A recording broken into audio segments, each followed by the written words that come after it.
नमस्कार मंडळी, मी ममता बांदकर रेसिपीजमध्ये तुमचं खूप खूप स्वागत। माझ्या रेसिपीजमध्ये तुम्ही मला एक घरगुती मसाला वापरताना नेहमीच बघितला असेल। हाच घरगुती मसाला म्हणजेच आपला स्पेशल मालवणी मसाला। अगदी वर्षभर टिकणारा हा मालवणी मसाला घरच्या घरी कसा बनवायचा ते आज आपण बघूयात। त्यासाठीचं परफेक्ट प्रमाण, मिरची आणि खडे मसाल्यांची भाजणी कशी करावी आणि अशाच बऱ्याच गोष्टी आज आपण अगदी सविस्तरपणे बघणार आहोत। मिरच्या भाजताना कोणती काळजी घ्यावी जेणेकरून जास्त ठसका बसणार नाही, तिथपासूनच्या सर्व टिप्स आपण बघूच। त्याबरोबरच शेवटी हा तयार झालेला मसाला वर्षभर प्रिझर्व कसा केला जातो ते देखील बघूयात। त्यामुळे व्हिडिओ शेवटपर्यंत नक्की पहा। रेसिपीला सुरुवात करण्याआधी जर तुम्ही माझ्या चॅनलवर नवीन असाल तर चॅनलला सबस्क्राइब करायला विसरू नका। चला तर मग आजच्या रेसिपीला सुरुवात करूया। तर मसाल्याची सुरुवात होते मिरच्या उन्हात वाळवण्यापासून। सलग 1 ते 2 दिवस मस्त अशा कडक उन्हात आपल्या सर्व मिरच्या वाळवून घ्यायच्या। ऊन दाखवण्याचं खास कारण देखील आहे, जे मी तुम्हाला मिरच्यांची देठ काढताना सांगेन। मी इथे कोणकोणत्या मिरच्या वापरल्या आहेत ते आपण पुढे पाहूच। तर आता आपण मिरच्यांच्या देठा काढून घेऊयात। मिरचीला असणारे हे वरचं देठ तोडून काढायचं आहे। तर हे देठ पटकन निघण्यासाठीचं खास कारण म्हणजे ऊनच आहे। उन्हात मिरच्या वाळवल्यामुळे त्या मस्त करकरीत होतात, जेणेकरून त्याची देठ काढायला सोपं होतं। त्यामुळे सर्व मिरच्यांना ऊन दाखवल्यानंतर पटकन त्याची देठ काढून घ्यायची। जास्त वेळ त्या अशाच ठेवून नाही द्यायच्या, नाहीतर मग देठ पटकन तोडली जात नाहीत। एवढ्या सर्व मिरच्यांचे देठ काढायला बराच वेळ जातो, त्यामुळे ही ट्रिक वापरल्यामुळे तुम्ही सहजच मिरच्यांचे देठ काढू शकाल। ही सेम पद्धत वापरून सर्व देठ काढून घ्यायचे। तर आता आपण कोणकोणते खडे मसाले वापरणार आहोत ते बघूयात। त्यासाठीचं प्रमाणबद्ध लिस्ट देखील मी तुम्हाला दाखवते।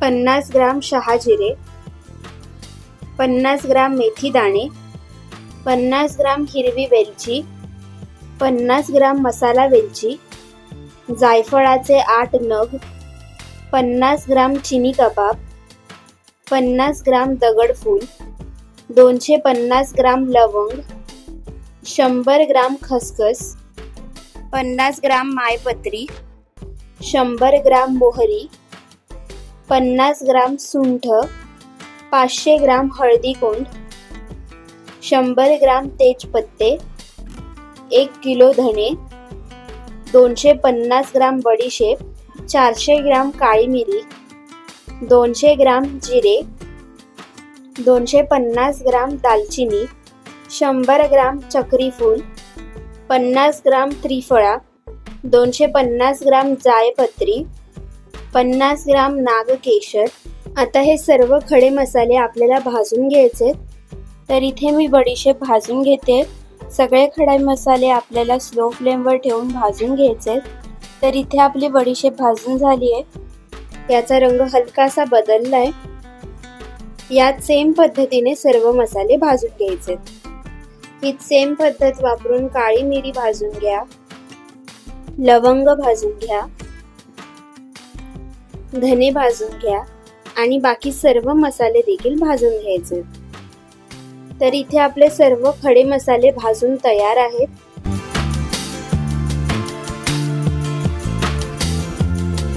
तर आता आपण मिरच्या देखील भाजून घेऊयात। तर त्यासाठी कोणत्या मिरच्या आपण वापरणार आहोत ते बघूयात। 1.5 किलो संकेश्वरी मिरची, 2 किलो बेडगी मिरची, 1 किलो काश्मीरी मिरची, 1/2 किलो पांढरी मिरची। आता या आपण सर्व भाजून घेऊयात। इथे मी संकेश्वरी मिरची भाजून घेते। यामध्ये थोडंसं तेल घालायचं आणि नीट अशा भाजून घ्यायच्या। मिरच्या भाजताना काळजी घ्यायची की त्या करपल्या जाणार नाहीत। सर्व मिरच्या याच पद्धतीने भाजून घ्यायच्या। जरी किचनमध्ये मिरच्या भाजत असाल तरी खिडकीजवळच भाजाव्यात। मिरचीतल्या बियांमुळे जास्त ठसका बसतो, त्यामुळे भाजताना त्याचा अंदाज घेऊनच आपल्याला मिरच्या भाजायच्या आहेत। बऱ्याच वेळा काय होतं की आपण मिरच्यांचे देठ काढून एका पिशवीमध्ये सर्व मिरच्या भरून ठेवतो आणि तेच आपण डायरेक्ट भाजताना सर्व ओततो। त्यामुळे काय होतं की मिरच्यातल्या बऱ्याचशा बिया निघून पडलेल्या असतात, तर याच बिया एकत्र प्रमाणात भाजल्या गेल्या की ठसका लागतो। त्यामुळे यावर देखील नीट लक्ष ठेवायचं आहे।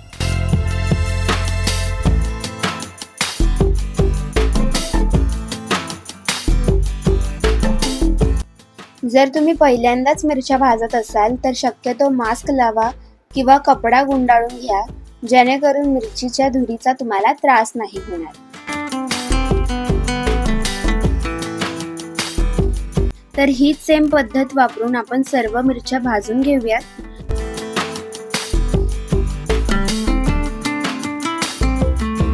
सर्व मिरच्या भाजून झाल्या की त्या अशा एका चादरीवर पसरवून घालायच्या। तर आता आपल्या सर्व मिरच्या भाजून झाल्यात। तुम्ही इथे बघू शकता कसा करकरीत आवाज येतोय आणि मिरच्या कशा अगदी पटकन तुटल्या जातात।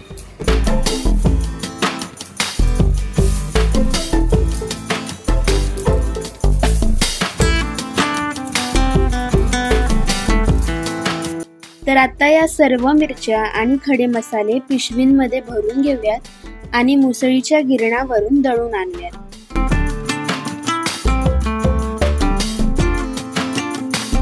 तर हे बघा, मसाला आपल्याला दळून घ्यायचा आहे। इथे गेल्यानंतर सर्व मिरच्या आणि खडे मसाले एकत्रच दळून घ्यायचे।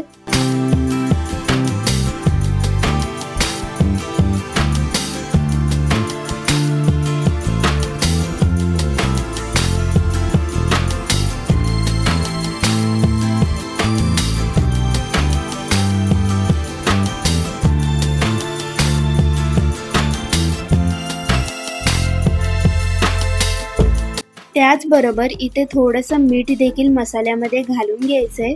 तिकडे असणारे दादा तुम्हाला बरोबर तुमच्या मसाल्याच्या प्रमाणात मीठ घालून देतील आणि शेवटी मसाला चाळून व्यवस्थित तयार करून भेटतो। तर आता आपला स्पेशल मालवणी मसाला बनवून तयार आहे। तुम्ही इथे बघू शकता किती मस्त लालसर रंग आलाय। तुम्हाला जर जास्त तिखट हवं असेल तर तुम्ही त्यानुसार मिरच्यांचं प्रमाण वाढवू देखील शकता। पांढरी मिरचीचं प्रमाण वाढवायचं कारण ती चवीला जास्त तिखट असते। तर आता आपण बघूयात की हा मसाला वर्षभर साठवून कसा ठेवायचा। तर त्यासाठी मी एका डब्यात मसाला काढून घेतेय।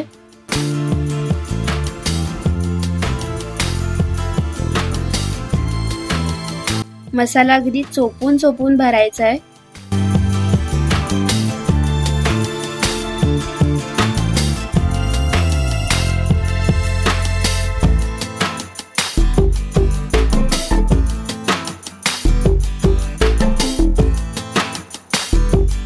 पूर्ण मसाला भरून झाला की त्यावर हिंगाचे काही खडे घालायचे।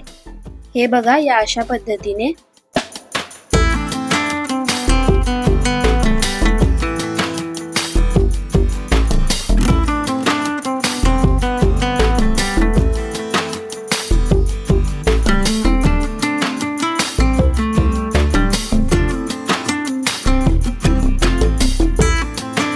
सगळ्यात शेवटी झाकणाच्या खाली एक कागद घालायचा आणि डब्बा व्यवस्थित बंद करून घ्यायचा।